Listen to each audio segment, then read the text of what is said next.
পাহাড়ের উপরে তাকায়া দেখো ছোট্ট বাচ্চা উঠটা কেমনে লাফায়া লাফায়া কান্দে। এই বাচ্চাটা কান্দে, আসমানের দিকে তাকায়া চোখের পানি পালাইছে। ওর মা নাই, না জানি কে ওর মারে বুঝি কষ্ট দিছে। মুখে এমন একজন নবী ছিল রে ভাই, যার নামটা কিতাবের ভিতর উল্লেখ করা হয় হযরতে সালেহ আলাইহিস সালাম। তিনি যখন দাওয়াত দিলেন, তিনি যখন ধর্মের কথা বললেন, তার দলবলেরা ডাকে দিয়া কয়, হুজুর আমরা এটা মানি না। বলে না মানতেই হবে। বলে যদি না মানো গো আমার আল্লাহ কিন্তু নারাজ হয়ে যাইব। এইবার জনগণ ডাকে দিয়া কয়, হুজুর গো আপনার কথা মানতে পারি, আপনার আল্লাহ যে আছে এটা বিশ্বাস করব, তবে আমাদের একটা কথা আছে। বলে কি কথা? বলে এই যে আমাদের কাতেবান নামক পাথর, সৈয়দ ইসকিন কোরআনের তাফসীর আছে সূরা আল আরাফ, আপনারা দেখবেন কয়েকটা সূরার ভিতর উল্লেখ করা হয়। এই সব জনগণ বলতেছে এই পাহাড় থেকে, এই পাথরের ভিতর থেকে যদি একটা উটনি, তাজা উটনি বের করতে হবে এবং 10 মাসের গর্ভবতী হতে হবে। জোরে কোন সুবহানাল্লাহ। যদি বের হয়, প্রত্যেকটা নবীদের মুজিজা ছিল। আপনি কেমন নবী আমরা তো বুঝি না, আপনার মুজিজা দেখাইতে হবে। যদি থাকে তাইলে আমরা বিশ্বাস করব আপনি নবী, তাইলে আমরা বিশ্বাস করব আপনার প্রভু আছে, তাইলে আপনার কালেমা আমরা মানব। সালেহ আলাইহিস সালাম ডাক দিয়া কয়, আল্লাহ এই মুহূর্তে সব জনগণ ডাক দিয়া কয়, আল্লাহ আসেনি, আমরা জানতে চাই, আমরা জানতে চাই এই কাতেবান পাথরের দিকে একটা মূর্তি বের করে, একটা পাথরের ভিতর থেকে এমন একটা উটনি বের করতে হইব যেই উটনিটা থাকতে হবে 10 মাসের গর্ভবতী। আল্লাহর কাছে চোখের পানি পালাইয়া এইবার কান্দে আর কয়, আল্লাহ সব নবীরই তো তুমি মুজিজা দিয়ে যাও, আমারে কি দিবা না? আল্লাহ একটা মুজিজা দাও, আমার কওমের লোকজনদেরকে একটু বুঝাইয়া দেই। আল্লাহ ডাক দিয়া কয়, জিবরাইল যা আমার সালেহ আলাইহিস সালামকে বইলা দে ওই পাহাড়ে পাথরের সামনে দাঁড়াইয়া শুধুমাত্র একটা এসে পয়রা যদি হাতের ইশারা দিয়ে ডাক দেয়, এই পাথর বিরাষ্ট হয়ে যাইব। এই পাথরের মধ্য থেকে একটা উটনি বের হইব। আল্লাহু আকবার। আরে সালেহ আলাইহিস সালাম এইবার পাহাড়ের সামনে দাঁড়ায়া যায়, সব মানুষগুলো পিছনে দাঁড়ায়া যায়, সবাইকে ডাকে দিয়ে বলে তোমরা যা চাইছো তা দেওয়া হবে, তবে আমার আল্লাহর শর্ত হইল ওই উটটাকে কষ্ট দেওয়া যাবে না, ওই উটের মনে কষ্ট দেওয়া যাবে না, উট খাইতে চাইলে খাইতে দিতে হবে। তোমরা সেই কূপের পানি পান করো গো, ওই কূপের পানি কিন্তু উটকে পান করাইতে হইব। এইবার সবাই ডাক দিয়া কয়, হুজুর আমরা যদি উট পাই আমরা কূপের পানি দেব, তাতে কোনো সন্দেহ নাই। এইবার সালেহ আলাইহিস সালাম পাথরের সামনে দাঁড়াইয়া বলে, বিসমিল্লাহির রহমানির রহিম।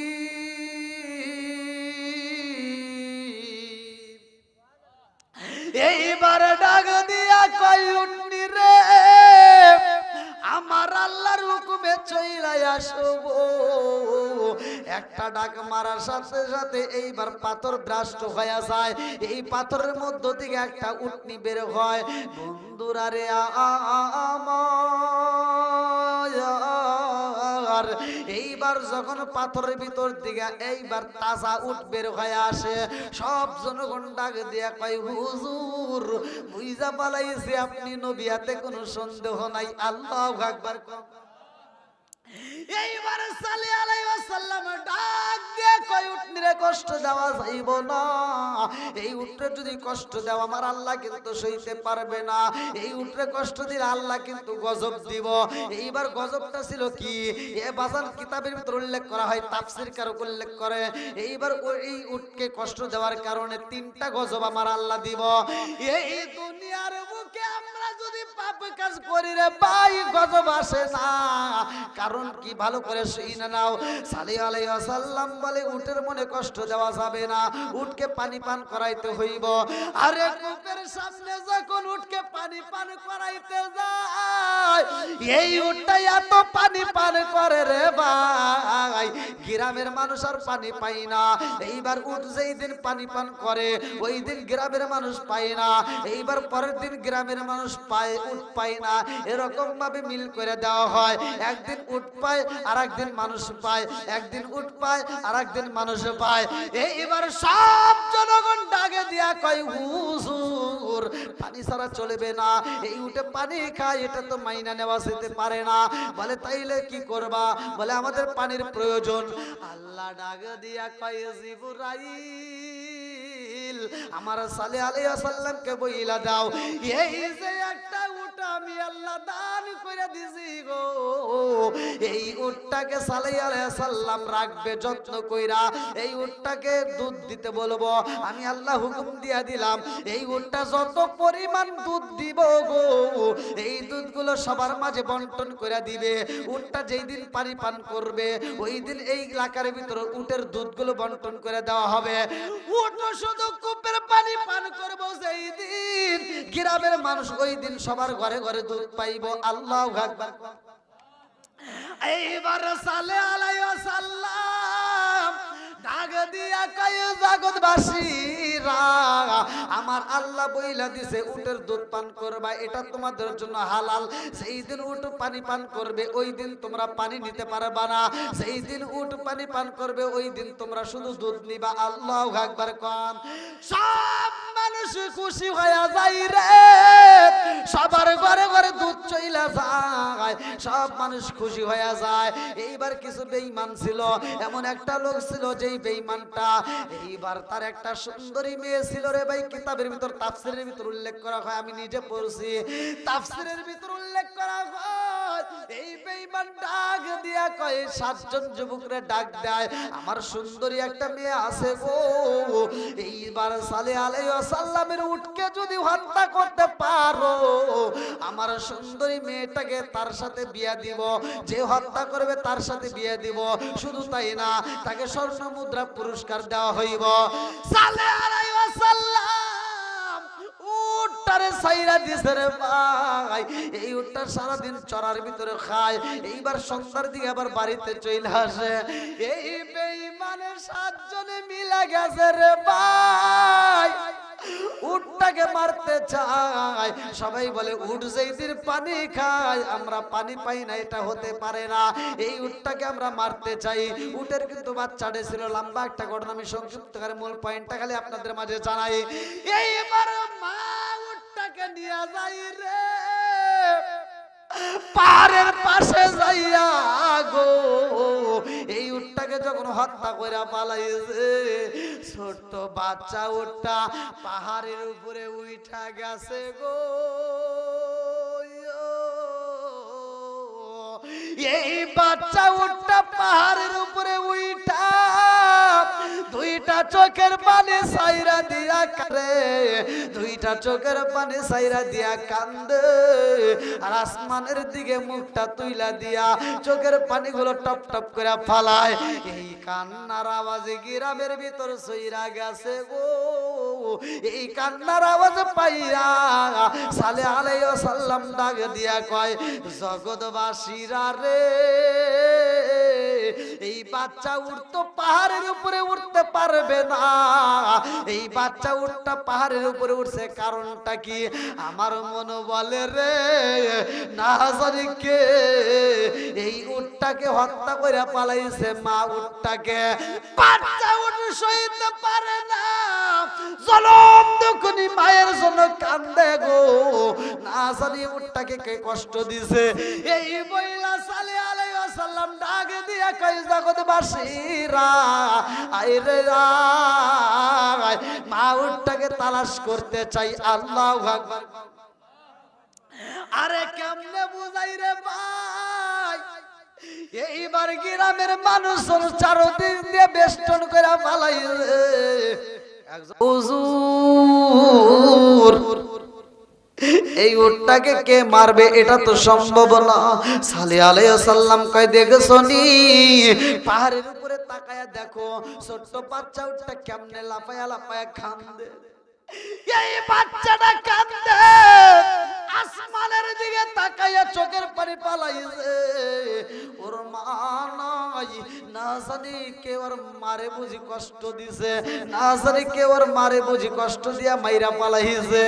এইবার সেই সাতজন যুবক মারছে রে ভাই।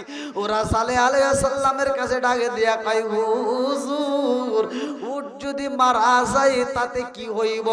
সালেহ আলাইহিস সালামের কাছে আমার আল্লাহ এবার জিবরাইলকে পাঠায়া দেয়, তাড়াতাড়ি যা এই উটটাকে যারা মারছে শুধু তারা না, ওই এলাকার ভিতরে আমি আল্লাহ 3টা গজব দেব। কয়টা গজব? জোরে কম। নবীর প্রেমের যন্ত্রণা সইতে আমি পারি না, নবীর প্রেমের যন্ত্রণা সইতে আমি পারি না। মনে চায় রে আসাইতাম সোনার মদিনায়া, মনে চায় রে আসাইতাম সোনার মদিনায়া। নবীর প্রেমের যন্ত্রণা সইতে আমি পারি না। চিৎকার মেরে কন্যা আল্লাহু আকবার। মুরব্বিদের কথা শোনার দরকার আছে না নাই? একসাথে বলেন। সমাজের ভিতরে আমি ওয়াজ করতেছি, হয়তো আপনারা বুঝতেছেন কিনা তা জানি না। বর্তমান সময় এই যে সালেহ আলাইহিস সালাম যে কথা বলছিল যে তোমরা উটটাকে কষ্ট দিও না, কিন্তু মানুষ বোঝে নাই, যুবকরা এই উটটাকে হত্যা করছে, এই মুরব্বির কথা মানে নাই। এখনো সমাজের ভিতর কিন্তু অনেক মানুষ আছে, অনেক যুবকরা বিশেষ করে মুরব্বিদের সম্মান দেয় না। কথা কোন ঠিক কিনা? দেখবেন এটা শুধুমাত্র যুবকদের উদ্দেশ্য নয়। আপনার বাড়ির ভিতর নির্বাচন করেন, যে সন্তানের বয়স 5 বছর, 6 বছর, 7 বছর, 8 বছর, ওই সন্তানটা মুখ দিয়ে বলে এই রূপপুরের জমিনে আমার বাপটা হলো সবচাইতে সেরা বাবা। কথা কোন লাগে? 12 বছর বয়সেও বলে আমার বাপ সেরা বাপ, 15 বছর বয়সেও যায় বলে আমার বাপ সেরা বাপ। 16-17 বছর পার হওয়ার পরে নিজে যখন একটু ইনকাম শেখে, এইবার বাপের দিকে তাকায়া কয় মাথা খারাপ। বাপে কি কয়? মাথা খারাপ, পাগল নাকি? কথা কোন ঠিক কিনা? এরকম সন্তান আছে না নাই? আবার অনেক সন্তান আছে দেখবেন বাপ মা বাচ্চা থাকতে ভাত দেয় না, মইরা গেলে সারা গ্রামের মানুষকে দাওয়াত দিয়ে গরু জবাই করে খাওয়ায়। আছে না নাই? এই যে আপনাদেরকে পায়ে হাত দিয়ে বলতেছি, যদি কোনো ব্যক্তি মার মনে কষ্ট দিয়ে থাকো তাহলে ও শুনে কোনো লাভ নাই। কথা কোন ঠিক কিনা? বাবার মনে কষ্ট দিয়ে থাকো, এ শুনে কোনো লাভ হবে না। মার মনে কষ্ট দিয়া, বাবার মনে কষ্ট দিয়া মসজিদ মাদ্রাসা বানাইয়া মক্কা মদিনার ইমামকে দিয়ে যদি তোমার জানাজার নামাজ পড়াও, আমি ফতোয়া দিয়ে গেলাম তোমার জন্য জান্নাতের দরজা খোলা হবে না। এই কথাগুলো কিন্তু কেউ বলে না। দেখবেন মুরব্বী মানুষ বাজারে গেছে, সমাজের ভিতরে এখন বর্তমান ডিজিটাল যুগ, ডিজিটাল মেয়েরা বাড়ির ভিতরে আসছে। দেখবেন মানে আমি প্রতিটা ওয়াজের ভিতর আমি মা বোনদের কথা একটু উল্লেখ করে, বিশেষ করে মা বাবার কথা না বললে আমার আত্মায় শান্তি পায় না। প্রতিটা সংসারের ভিতর দেখবেন বাপ মাকে সম্মান দেয় না। বিশেষ করে ডিজিটাল মেয়েরা যেদের শাশুড়ি এই যে বাড়ির ভিতর পাইছে, এই শাশুড়িকে আর পছন্দ করে না। ওরা চিন্তা করে যে কবে আমার শাশুড়িটা মারা যাবে, কবে শ্বশুরটা মারা যাবে, কবে আমরা শান্তিতে থাকবো। কথা কোন ঠিক কিনা? শ্বশুর বাচ্চা থাকতে হিসাব করে, শাশুড়িটা বাচ্চা থাকতে সংসারে হিসাব করে। এইটা বৌমারা পছন্দ করে না। শ্বশুর বাজারে গেলে বড় মাছ খোঁজে না, আগে খোঁজে মুরব্বিরা ছোট মাছ। কি মুরব্বি? আচ্ছা আপনারা বলেন তো, মুরব্বিরা উত্তর দিবেন, ছোট মাছ ভালো নাকি বড় মাছ ভালো? উপকার কোন মাছ? চোখের জ্যোতি বাড়ে কোন মাছে? এটা কি সত্য না মিথ্যা? তাহলে এই মুরব্বি বাজারে যায় ছোট মাছ কিনছে, যেই মাছটা কিনছে সুন্দর একটা মাছ, ছোট ছোট মাছ কিনে না, বৌমার কাছে যায় কয় বৌমা দেখো কত সুন্দর মাছ কিনছি, ও বৌমা আজকে বাজারের সেরা মাছ, এই মাছটা মনের মতো করে রান্না করবা। কথা কন না? আর বৌমার মুখে কথা নাই, কারণ এ তো ডিজিটাল মেয়ে। বৌমা এবার মনটা বেজার করে ফালাইছে, মাছটা হাতে নিছে মাগার, কিন্তু মুখ দিয়ে কোনো কথা কয় না। রান্নাঘরের দিকে যায় আর শ্বশুরের দিকে তাকায়, রান্নার দিকে যায় আর শ্বশুরের দিকে তাকায়। এইবার মাছের টুকলাটা নিয়ে রান্নাঘরে যায়, দেখে শ্বশুরের আর দেখা যায় না, এবার মাছের টুকলাটা নিয়ে এই যে করে ফালা দেয়। আছে না নাই? মাছের টুকলাটা ফালা দিয়ে মগাই এইবার মোবাইলটা হাতে নিছে, মগার কাছে ফোন দিছে। কার কাছে? মগা হয়তো ঢাকায় আছে নইলে বাইরে আছে। মগার কাছে ফোন দিয়ে কয়, এই শোনা জানো, আপনি আইছেন না, আপনি যে মাইক রাখছেন এই মাইক ছাড়াই ভালো হইতো। আমার এই বছরের ভিতর সর্বোচ্চ মাইক পেলে মাইজকে আপনি দেন একটু দেখি, তাই কোনদিন হয় আমরা বুঝি না। মুরব্বীরা কইছে যে মুরগি ডিম দেয় আর পাশা দেখলি বোঝা যায়। এখন এইটাই আর হবে না, কারণ আপনার বাজেটের উপরে নির্ভর করে আপনি ঠিক আছে, আমরা বুঝি তো নাকি, বাজেটের উপর দিয়ে ঠিক আছে। তো যাও, এইবার মগি ফোন দিয়ে কইতেছে, এই শোনা শোনো। কই কি? কই তোমার আব্বু শুধু ছোট মাছ কেনে, এই মাছ কি কাটা যায়? আছে না নাই? কথা কন না কে? কয় এই মাছ কি কাটা যায়? তো মগা আবার উমর থেকে ফোনে কয় কি? কয় তাইলে কি করবা? কয় শোনো, এক কাজ করো, তুমি এক কাজ করবা, এই ছোট মাছ তো কাটা যায় না, রান্না করতে পারি না, তুমি এবার সামনে মাসে তুমি আমার মোবাইলে বিকাশে টাকা পাঠাইবা, আমি নিজেই বাজার করব। মহিলারা বাজারে যায় কি যায় না? কথা কন না কে? এই যেই স্বামী ঘরের ভিতর ঘুমায় আর মহিলা বাজারে যায় বাজার করে, আপনারা বুঝে নিয়ে যাবেন এই স্বামীটা হলো আন্তর্জাতিক মগা। রাগ করতেছেন নাকি? ও কি খারাপের খারাপ, ও বউ বাজারে পাঠিয়ে দিছে আর ও বাড়ির ভিতর ঘুমাইতেছে, তার মানে বউ হলো স্বামী আর স্বামী হইছে বউ। এই মগি বাজারে যায় দেখবেন আর কোনোদিনও ছোট মাছ কেনে না। ও প্রথম দোকানে, মানে বাজারের ভিতর ঘুরেও না, প্রথম দোকানে যা পাইছে বড় পাঙ্গাস মাছ, ও প্রথম দোকান থেকে পাঙ্গাস মাছ কিনে ফেলাইছে, আবার বাজার থেকে 150 টাকা দিয়ে কিনে কাটটা, হ্যাঁ কাটটা বাড়ির ভিতরে এই মাছটা নিয়ে আসে টুপলা টুপলা করে ফ্রিজের ভিতর ঢুকাইছে। একটানা 2 মাস খাওয়ার পরে কয় কি? কয় গ্যাস আছে না নাই? এই মুরব্বি বাজার কিনছিল, ছোট মাছ কিনে আনছিল, যেই মাছটা খাওয়ার পরে তোর গ্যাস হয় নাই, চোখের জ্যোতি বাড়ছে, কথা কোন ঠিক কিনা? আর মুরব্বিরা কষ্ট দিয়ে তুমি পাঙ্গাস মাছ খাইছাও, তোমার চোখের জ্যোতি বাড়া তো দূরের কথা, এখন খালি গ্যাসের ওষুধ খোঁজে। আছে না নাই? এইজন্য ভাই বাপ মায়ের মনে কষ্ট দিয়েন না, মা বাবার মনে যদি কষ্ট দেন তাহলে আপনি যত ইবাদত করেন এই ইবাদত দিয়ে কিন্তু আল্লাহর জান্নাতে যাইতে পারবেন না। তো যাও, আজকের বাড়িওয়ালা যে আয়োজন করছে তার বাপটা দুনিয়ার বুকে জীবিত নাই। আসলে বাপ হারা সন্তান তারা বোঝে বাপ কি জিনিস, কথা কোন ঠিক কিনা? এই বাপটা বাচ্চা থাকতে ভাই বোঝা যায় না, কিন্তু মরে গেলে বোঝা যায়। বাপটা ছিল বাড়ির একটা বট গাছ, এই বট গাছটা যতদিন থাকে ততদিন এই বাড়ির ভিতরে আলো জ্বলে, কথা কোন ঠিক কিনা? যাদের বাপ মা বাচ্চা আছে এরা কিন্তু এটাই বুঝবে না, যেই দিন বাপটা মারা যাবে সেই দিন বুঝবে বাপ কি জিনিস, কথা কোন ঠিক কিনা? তে ভাই মরণ তো আমারও আসবে, আপনারও আসবে। যাদের মা বাবা বাচ্চা আছে আপনাদের পায়ে হাত দিয়ে বলি, এই বাপ মায়ের মনে কষ্ট দিয়েন না। বাপ মায়ের মনে যদি কষ্ট দেন তাহলে আল্লাহ কিন্তু সহ্য করতে পারে না।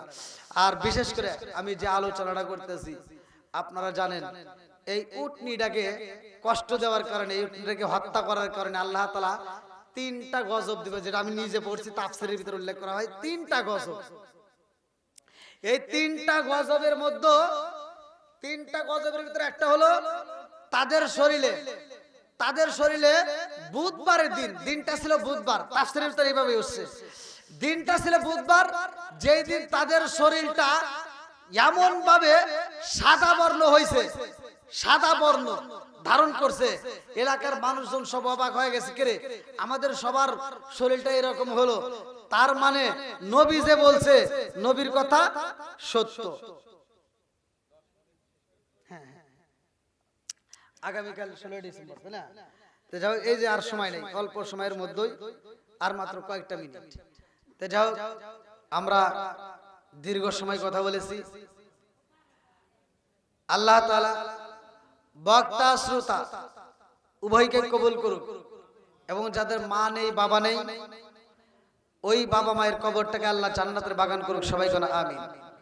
তো ভাই যাদের বাপ মা বাচ্চা আছে কষ্ট দিয়েন না, আর যাদের বাপ মা মরে গেছে আর কিছু হোক বা না হোক ওই বাপ মায়ের জন্য একটু আত্মা ভরে দোয়া করেন। বাপের দেওয়া সম্পদ খাইতেছেন, বাপের দেওয়া মার্কেটটা খাইতেছেন, বাপের দেওয়া বাড়ির ভিতর আরামে নাক ডেকে ঘুমাইতেছেন। আপনি একটাবার চিন্তা করেন না, বাপ মা এত কিছু সাজায় দিয়ে গেছে, একটু তাদের জন্য আর কিছু হোক পান না হোক, একটু আত্মা ভরিয়া দোয়া করেন ভাই। এটা আপনাদের কাছে জানাই। আর একটা হলো, বিশেষ করে এই মাহফিলটা আয়োজন করা হয়েছে প্রতি বছরে। আপনারা জানেন এই মাহফিলটা আল্লাহ তাআলা কবুল করুক, কিয়ামত রাত পর্যন্ত এই মাহফিলটা আল্লাহ জারি ও কায়েম রাখুক। সবাই কোন আমিন। আমি যে কথাগুলো বলেছি আপনারা কি কষ্ট পেয়েছেন? আমি কি কারো বিরুদ্ধে বলেছি? কাউকে কষ্ট দিয়েছি? তা আমার কথায় ভাষায় যদি কেউ কষ্ট পেয়ে থাকেন ক্ষমার দৃষ্টিতে দেখবেন। আমি গুনাহগারের জন্য দোয়া করবেন। আমরা দয়াল নবী মায়ের নবীকে দাঁড়িয়ে সালাম দেব, এরপরে আমরা তওবা করে ফাতিহা শরীফ পড়ে মোনাজাত করে বিদায় নেব। আল্লাহ কবুল করুক। সবাই কোন আমিন। সকলে দাঁড়িয়ে নবীকে সালাম জানাই। ইয়া নবী